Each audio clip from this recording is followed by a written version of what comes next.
Quero saudar a igreja com a paz do Senhor. Espero que vocês estejam bem desse tempo em que estamos separados uns dos outros, mas sempre reunidos ao redor da cruz de Cristo, na nossa fé. Então, o meu desejo é que você esteja realmente abençoado na sua casa, junto dos seus familiares, e desejo também a bênção do Senhor sobre toda essa situação que nós estamos vivendo, que a salvação do Senhor, que a cura do Senhor venha sobre nós. Então, dessa maneira, eu quero te chamar para este momento de culto, quero neste momento fazer uma oração de invocação, pedindo a bênção do Senhor sobre as nossas vidas, para que o Espírito Santo do Senhor flua com liberdade entre nós neste momento de culto. Então vamos orar, vamos invocar a presença do Senhor. Senhor, nós invocamos a Tua presença. Desejamos, ó Deus, que a Tua presença encha o nosso coração de paz e de alegria.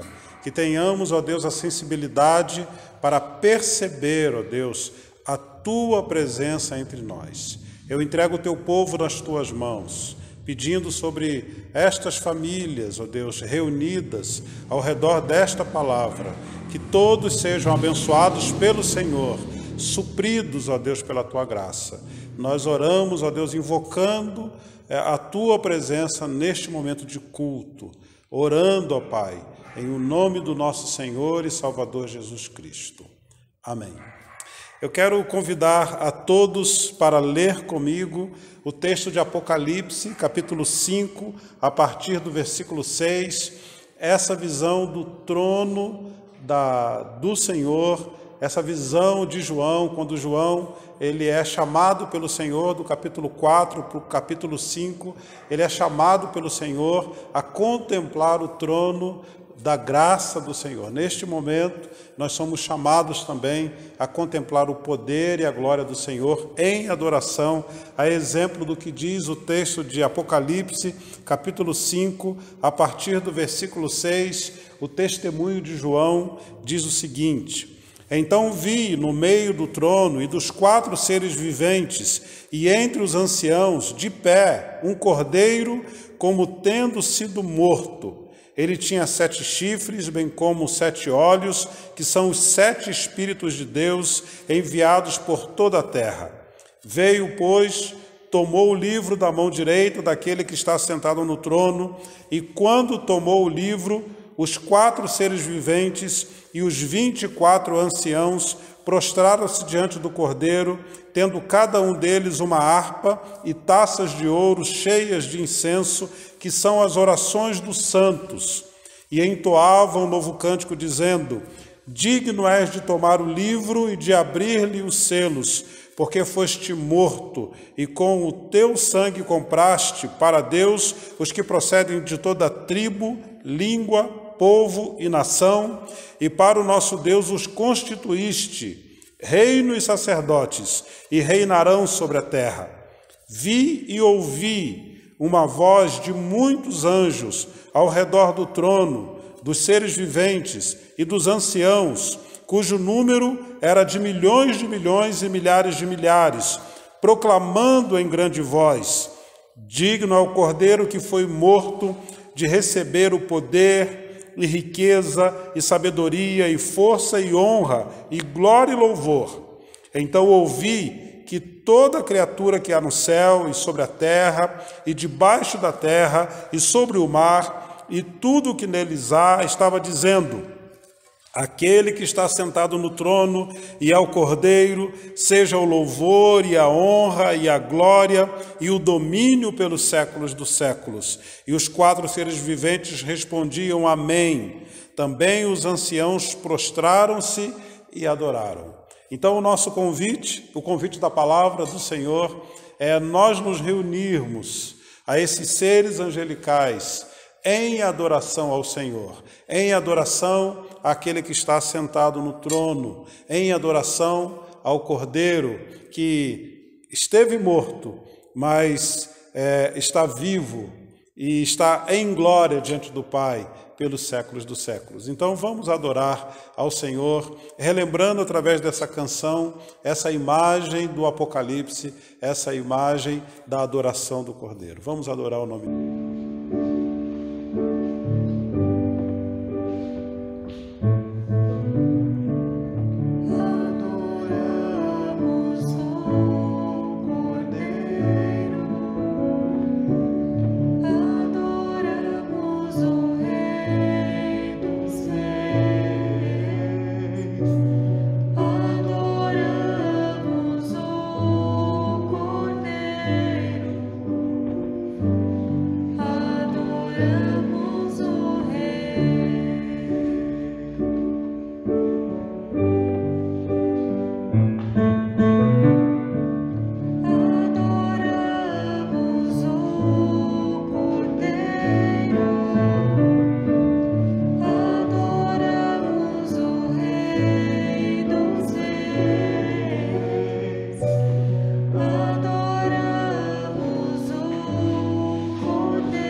Meus queridos, quero chamá-los à leitura da Palavra de Deus, que se encontra no profeta Joel, capítulo 2, a partir do versículo 28, versículos 28 e 29.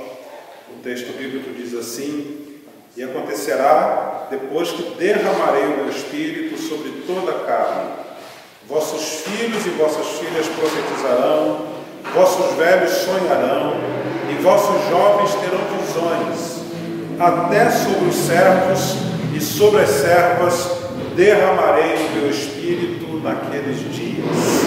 Nós estamos partindo do texto do profeta Joel para pensar no momento da história do povo de Deus em que uma praga de gafanhotos veio sobre toda a nação.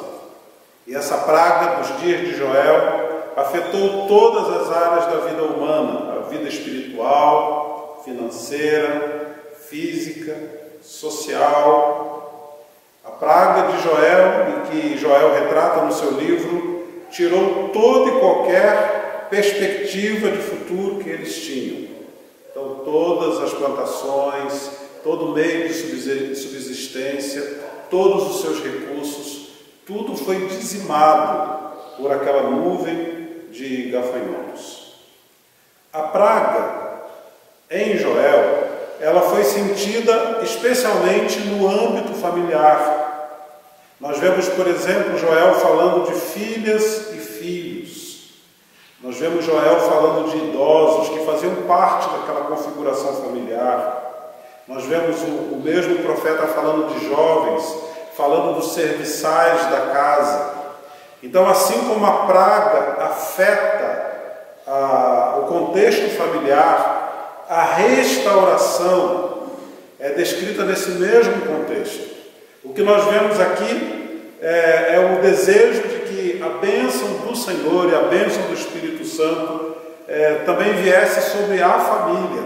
E a partir da família se desenvolvesse, ampliasse para a sociedade, para a nação. Então, os filhos e as filhas, o desejo dos pais é que eles fossem profetas para a nação, que os idosos se mantivessem sonhadores, que os jovens da casa também mantivessem as suas visões numa perspectiva de futuro, e até sobre os serviçais da casa deveria vir a graça, a restauração, a cura e a salvação.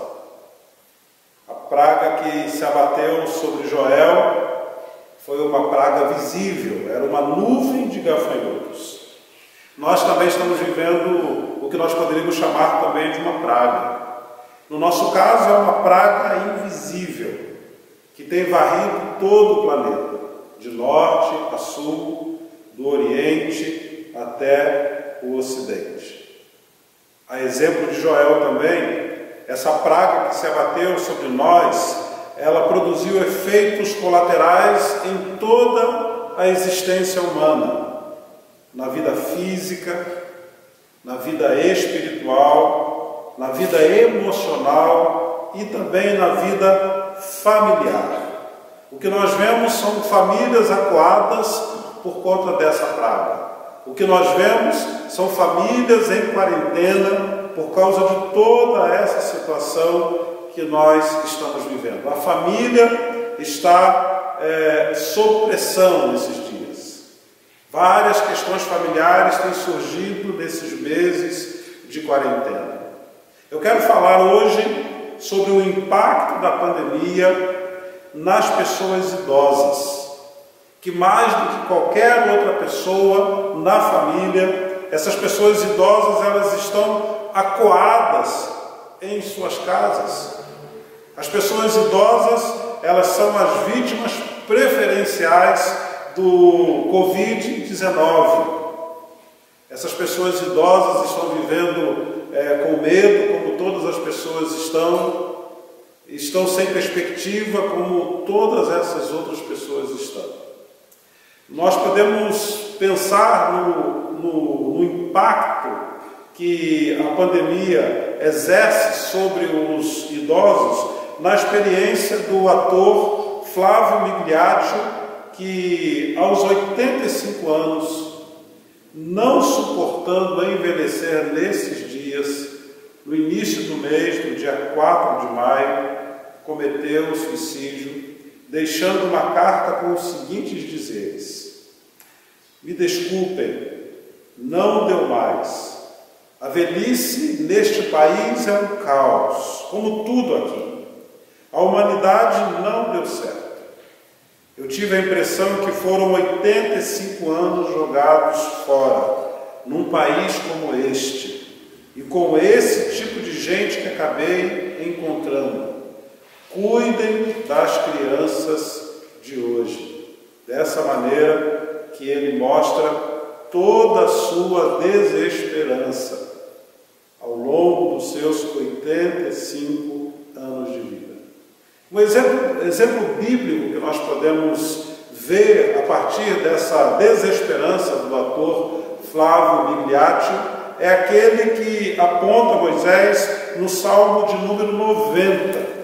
Esse salmo é um salmo que fala dessa experiência da existência na vida de Moisés.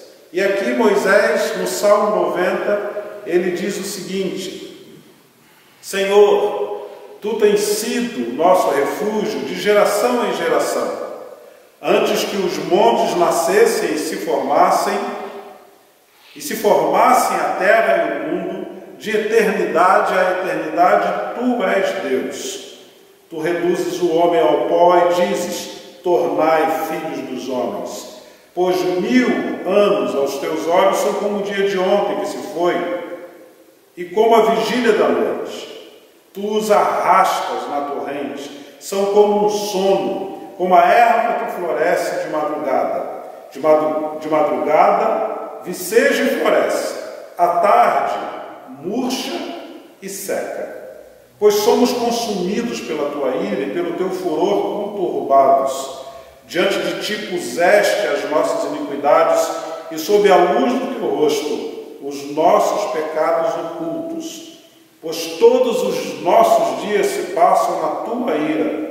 Acabam-se os nossos anos como um breve pensamento. Os dias da nossa vida sobem a 70 anos, ou em havendo vigor a 80. Neste caso, o melhor deles é canseira e enfado, porque tudo passa rapidamente e nós voamos. Quem, Senhor, conhece o poder da Tua ira e a cólera, segundo o temor que Te é devido? Ensina-nos a contar os nossos dias, para que alcancemos coração sábio. Volta-te, Senhor, até quando? Tem compaixão dos Teus servos. Sacia-nos de manhã com a Tua benignidade, para que cantemos de júbilo e nos alegremos todos os nossos dias. Alegra-nos por tantos dias quanto nos tens afligido, e por tantos anos quanto suportamos a adversidade. Aos Teus servos apareçam as Tuas obras, e a seus filhos a Tua glória. Seja sobre nós a graça do Senhor nosso Deus. Confirma sobre nós as obras das nossas mãos. Sim, confirma a obra das nossas mãos. É neste texto que nós encontramos uma experiência de envelhecimento proposta por Moisés. Antes de falarmos a respeito disso, me permita fazer uma oração pedindo a iluminação do Espírito Santo sobre todos nós. É isso que nós pedimos, Deus. A Tua palavra está aberta, o Teu povo está diante da Tua palavra e à mercê do Teu Espírito Santo. Que o Espírito do Senhor, ó Deus, nos ilumine, ó Pai, e faça com que essa palavra faça sentido para nós. Oramos, ó Deus, em nome do nosso Senhor Jesus Cristo. Amém. Moisés nos ensina que os velhos não podem deixar de sonhar. Mas, na verdade, o que nós vemos nesse salmo é o salmista descrevendo os seus dias no primeiro momento como uma experiência negativa. São dias de canseira e enfado. São anos de desprazer pelo enfraquecimento do corpo e a diminuição das possibilidades dele. Isso é o envelhecimento, na perspectiva do salmista, pelo menos na primeira parte do salmo. Então, se nós lermos o Salmo 90, dos versículos 1 até o versículo 11, até o meio dessa reflexão de Moisés, nós vamos encontrar aqui, na verdade, uma reflexão muito melancólica da vida. É como se Moisés estivesse descrevendo o ato de morrer, porque nós estamos diante do Senhor, estamos diante da ira do Senhor, estamos diante do castigo do Senhor, estamos diante do juízo do Senhor. Então a nossa vida vai se consumindo na perspectiva do salmista. É como se a vida fosse se acabando, fosse se consumindo. É como, por exemplo, aquilo que o ator Flávio Migliatti fala na sua carta de despedida. É como se esses 85 anos fossem jogados fora. Parece que é essa melancolia que nós também podemos encontrar aqui na fala de Moisés, especialmente dos versículos 1 até o versículo 11. Mas a partir do versículo 12, ele muda completamente a sua perspectiva. É como se ele fosse falando do que é a vida diante da ira de Deus, uma vida que vai sendo consumida pela ira de Deus. Mas a partir do versículo 12, ele nos ajuda no processo de renascimento, para que nós não percamos em nenhum momento da vida a capacidade de sonhar, especialmente quando formos idosos, e especialmente aos idosos. O salmista está falando: não perca a sua condição de sonhador, os vossos velhos sonharão. É isso que Moisés também coloca aqui nessa perspectiva. Tem um teórico da psicologia chamado Erik Erikson, que ele vai falando sobre etapas da vida, e quando ele chega no envelhecimento, Erik Erikson propõe duas maneiras de envelhecer. Ou você envelhece com integridade, ou você envelhece no desespero. Ou você chega lá no seu envelhecimento dizendo que a vida valeu a pena, dizendo que aquilo que você fez valeu a pena, você viveria tudo de novo. Ou você olha para trás desesperado, falando para si: a vida não valeu a pena. Quisesse eu ter uma outra oportunidade de fazer tudo de novo, porque eu fiz tudo errado. Erik Erikson propõe essas duas maneiras para nós envelhecermos: ou com integridade, ou com desespero. Na verdade, o Salmo 90, nele, o salmista nos ajuda a mantermos íntegros em tempos de desesperança e de desespero, independentemente da nossa faixa de idade, mas especialmente aos idosos hoje. Como você pode se manter íntegro nesse tempo de desespero e nesse tempo de desesperança? As sugestões de Moisés começam no versículo 12, quando ele diz aqui no versículo 12, em outras palavras, que a soma dos anos nos faz sensatos. A soma dos anos nos faz sensatos. O que Moisés está falando para nós aqui é que nós devemos aceitar com resignação e com gratidão os anos que o Senhor nos concede. Nós devemos colher esses anos, nós devemos contar esses anos de uma maneira grata diante do Senhor, aceitando aquilo que vem do Senhor. Não nos esqueçamos, irmãos e irmãs, que Deus é o Senhor do tempo, Deus é o mestre do tempo.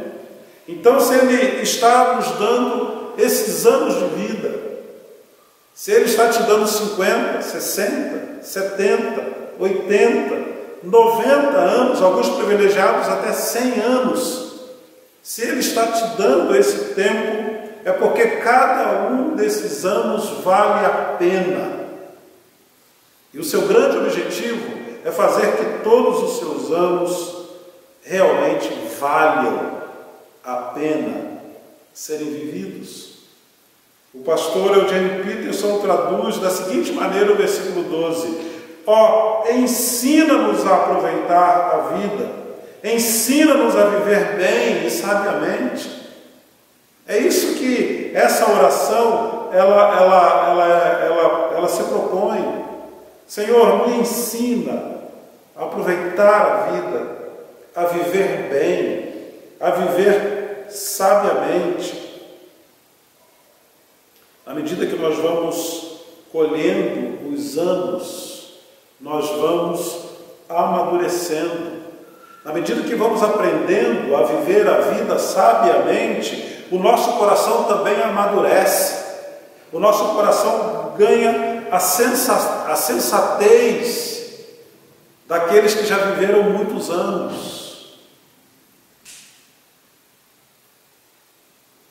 Senhor, me ensina a aproveitar a vida.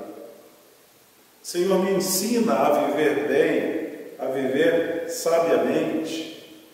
Então, quando nós aceitamos os anos que Deus nos dá, quando nós vivemos cada dia, quando nós aprendemos a viver bem e sabiamente diante do Senhor, nós vamos adquirindo sensatez. E nós vamos aprendendo a receber esses anos e esse tempo em gratidão diante do Senhor. Então, é isso que inicialmente o salmista fala. Mas o salmista também diz que a misericórdia nos faz servos. A misericórdia de Deus nos faz servos. E então, é pela misericórdia do Senhor que nós vivemos os nossos dias, não debaixo da ira de Deus, como os versículos de 1 a 11 dizem, mas pela misericórdia de Deus, nós vivemos os nossos dias debaixo da graça e do amor dele. Então, é pela misericórdia de Deus que nós nos relacionamos com Deus. É pela graça que nós nos relacionamos com Deus. É pelo amor dele que nós nos relacionamos com ele. É por isso que o salmista pede: Senhor, volta.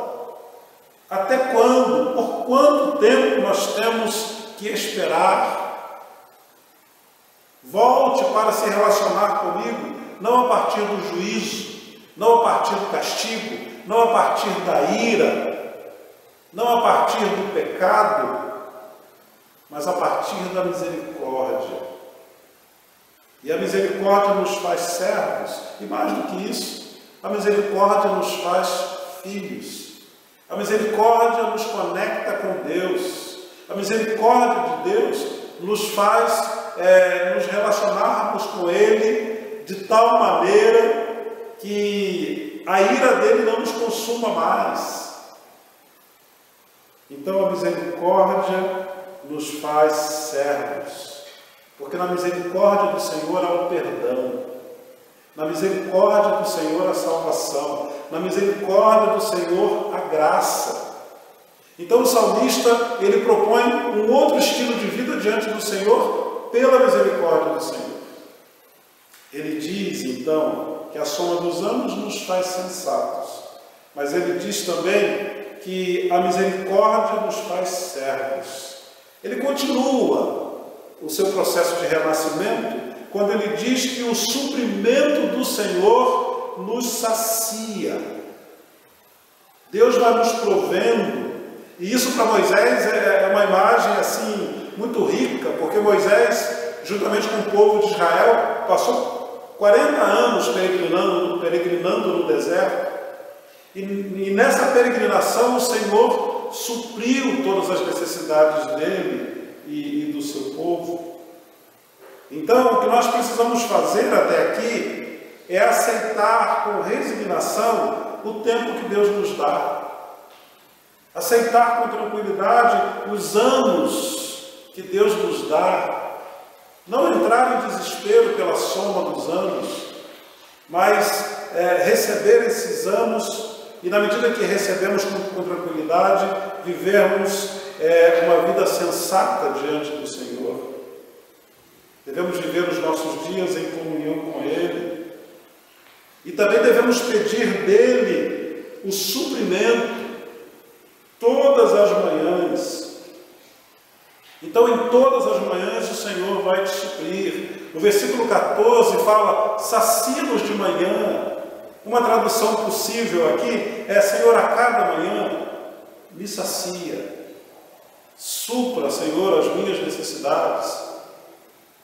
Lamentações de Jeremias fala que as misericórdias do Senhor se renovam a cada manhã. Então, em todas as manhãs, nós recebemos a bênção do Senhor, o suprimento do Senhor, a graça do Senhor. O salmista pede que o Senhor esteja suprindo a sua vida, mas o salmista também pede ao Senhor que o Senhor o compense por todos os dias de aflição. Olha que oração significativa essa que o salmista faz, ainda no versículo 14, versículo 15, ele fala, sacia-nos pela manhã com a tua benignidade, para que cantemos de júbilo e nos alegremos todos os nossos dias.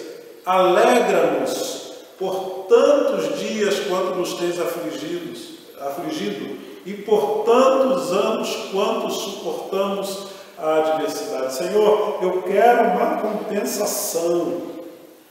Veja, nós podemos falar isso se nós realmente aceitarmos os anos com resignação e se nós realmente nos relacionarmos com o Senhor na perspectiva da misericórdia. O versículo 14 e 15 depende do versículo 12 e do versículo 13 do Salmo. O salmista pode pedir esse suprimento e essa compensação porque ele tem um vínculo com Deus, ele tem intimidade com Deus, ele tem relacionamento com Deus através do Senhor Jesus. Então ele pode dizer, Senhor, sacia-nos. Senhor, me alegra por tantos anos quanto eu suportei aflições. Então aqueles que têm esse relacionamento com Deus, aqueles que sonham, aqueles que não perdem a condição de sonhar, essas pessoas elas serão compensadas por esses anos que nós estamos suportando a adversidade. A pergunta que eu faço a partir dessa promessa do Salmo 90 é qual é o limite da sua saciedade? Qual é o limite da sua sede? Qual é o limite da sua fome? Será que a sua fome ou sede estão limitados à sua capacidade de desejar e receber? Será que a sua fome ou a sua sede tem o tamanho do seu desejo de pedir e também de receber? Ou será que você é saciado na capacidade imensurável do Senhor em saciar a sua fome e a sua sede? Eu particularmente prefiro ser saciado e suprido pela capacidade imensurável do Senhor. Porque o Senhor sabe exatamente o tamanho da minha fome e o tamanho da minha sede. O Senhor sabe do que eu preciso. O Senhor sabe que a minha necessidade vai além da necessidade material. E o Senhor está disposto a me suprir em todas as minhas necessidades. A material, a emocional, a espiritual. O salmista então fala que o Senhor, Ele nos sacia. Por isso ele fala que o nosso suprimento é que nos sacia. E a última afirmação do salmista é que eu devo agir, ou que a minha ação deve ser confirmada pelo agir do Senhor. A minha ação deve ser confirmada pelo agir do Senhor. E os dois últimos versículos falam exatamente isso. Aos teus servos apareçam as tuas obras, e a seus filhos a tua glória. Seja sobre nós a graça do Senhor, nosso Deus, confirma sobre nós as obras das nossas mãos. Sim, confirma a obra de nossas mãos. O que nós vemos aqui é que enquanto nós vivemos, nós somos amados e supridos pelo Senhor. Enquanto nós vivemos, nós esperamos do Senhor a realização das suas obras, a sua glória e a sua graça. Que as suas obras, glória e graça sejam sobre nós. O que nós encontramos aqui nessas três palavras, na verdade, falam muito daquilo que Deus é e Deus faz. As obras de Deus estão relacionadas ao controle dele sobre a história, ao reinado do Senhor. O Senhor está reinando sobre o universo. O Senhor está reinando sobre nós. O pastor Eugene Peterson traduz esses dois versículos da seguinte maneira: que os teus servos possam te ver naquilo que és bom, em governar e abençoar os teus filhos. Que o amor do Senhor, o nosso Deus, esteja sobre nós e confirme o trabalho que fazemos. Assim, confirma o trabalho que fazemos. Então, as obras do Senhor têm a ver com aquilo que o Senhor faz no seu reinado. A glória do Senhor tem a ver com a presença dele. O Senhor está presente aqui. O Senhor se faz presente entre nós. Nesse mundo, nesta condição que nós estamos, o Senhor se faz presente. E a graça dele está completamente relacionada ao amor e ao cuidado dele para com os seus filhos. Então nós estamos vivendo a nossa vida. Na medida do possível, nesses dias tão difíceis, nós estamos vivendo. Enquanto vivemos, nós estamos no aguardo, observando aquilo que o Senhor está fazendo. As manifestações da glória e da graça dele sobre nós. E enquanto esperamos a graça e a glória do Senhor sobre nós também estamos realizando a nossa obra. Nós não estamos parados, nós não estamos conformados, nós estamos buscando saídas, estamos buscando direções. E enquanto buscamos saídas e direções, nós pedimos e clamamos: Senhor, confirma a obra das nossas mãos. Confirma a obra das nossas mãos. Eu quero pedir para que os nossos velhos não deixem de sonhar. Porque o sonho dos velhos sustenta a profecia, a visão dos mais jovens. O sonho dos velhos possibilitam o derramar do Espírito Santo, inclusive sobre os servos e sobre as servas. Então, se existe aqui um centro nessa promessa de Joel, é que os velhos devem continuar sonhando. Então não deixem de sonhar.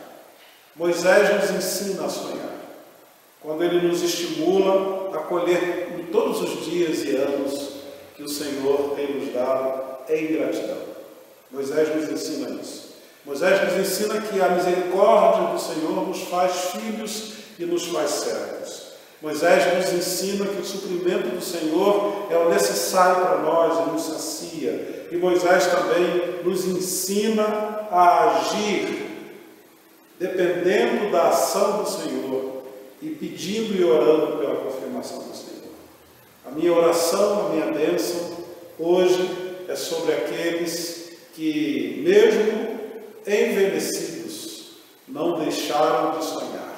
Que Deus abençoe a vida de todos vocês. E nós vamos cantar agora um hino que fala das dificuldades da vida, das ondas que procelosas vêm sobre nós, mas apesar das lutas, das dificuldades, nós somos gratos ao Senhor, porque temos da parte dele a cura, a graça, a bênção e a salvação.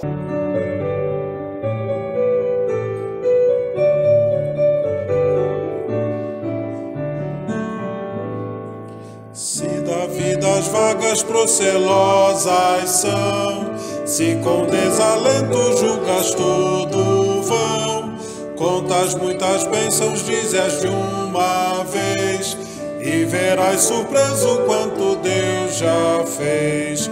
Contas bênçãos, dizes quantas são, recebidas da divina mão. Vem dizê-las todas de uma vez, e verás surpreso quanto Deus já fez. Tens acaso mágoas, triste é teu lidar, é a cruz pesada que tens de levar. Quantas muitas bênçãos logo exultarás, e fortalecido tudo vencerás. Quantas bênçãos dizes, quantas são recebidas da divina mão. Vem dizê-las todas de uma vez, e verás surpreso quanto Deus já fez. Quando vires outros com seu ouro e bens, lembra que tesouros prometido tens. Nunca os bens da terra poderão comprar a mansão celeste que vais habitar. Quantas bênçãos dize, quantas são recebidas da divina mão. Vem dizê-las todas de uma vez, e verás surpreso quanto Deus já fez. Seja o teu combate longo ou breve aqui, não te desanimes, Deus será por ti. Seu divino auxílio minorando o mal, te dará consolo e galardão final. Quantas bênçãos diz e quantas são recebidas da divina mão. Vem dizê-las todas de uma vez, e verás surpreso quanto Deus já fez. Nós queremos agradecer a todos os irmãos e irmãs que têm sido fiéis na entrega dos seus dízimos e ofertas. Nós desejamos a bênção do Senhor sobre todos vocês e mais uma vez convidamos a todos para participar deste momento onde na adoração do louvor nós também expressamos a nossa gratidão ao Senhor através da nossa fidelidade trazendo dízimos e da nossa generosidade trazendo ofertas. Então nós estamos com os dados bancários da igreja já à sua disposição, e nós convidamos vocês e a todos nós para participarmos deste momento, que é um momento tão significativo da igreja, momento em que nós entregamos os nossos dízimos e ofertas ao Senhor. Que Deus abençoe a todos e que a provisão do Senhor venha sobre todos vocês.